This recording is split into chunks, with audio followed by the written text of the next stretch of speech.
অবশেষে পদত্যাগ করছেন Bangladesh security and exchange commission এর চেয়ারম্যান খন্দকার রাশেদ মকসুদ সহ 4 কমিশনার। বৃহস্পতিবার 4 জুন তারা অর্থ মন্ত্রণালয়ের আর্থিক প্রতিষ্ঠান বিভাগে পদত্যাগপত্র জমা দেন। পদত্যাগকারী কমিশনাররা হলেন মোহাম্মদ মহসিন চৌধুরী, মোহাম্মদ আলী আকবর, ফারজানা লালার রুখ ও মোহাম্মদ সাইফুদ্দিন। বিনিয়োগকারীদের ক্ষোভ এবং কমিশনের অভ্যন্তরীণ অসন্তোষের মাধ্যমে এই পদত্যাগের ঘটনা ঘটল।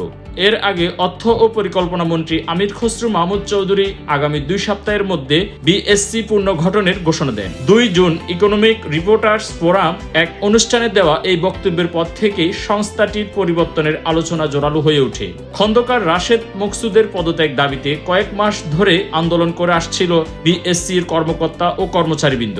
পাশাপাশি সাধারণ বিনিয়োগকারীরাও মানববন্ধন, বিক্ষোভ মিছিল ও সড়ক অবরোধের মাধ্যমে কমিশনের পুনর্গঠনের দাবি জানিয়ে আসছিল। শেষ পর্যন্ত চেয়ারম্যান সহ 4 কমিশনারের একযোগে পদত্যাগে দেশের পুঁজিবাজারে নতুন পরিবর্তনের সম্ভাবনা তৈরি হয়েছে। ফয়সাল ফারাবী, বাংলা পোস্ট।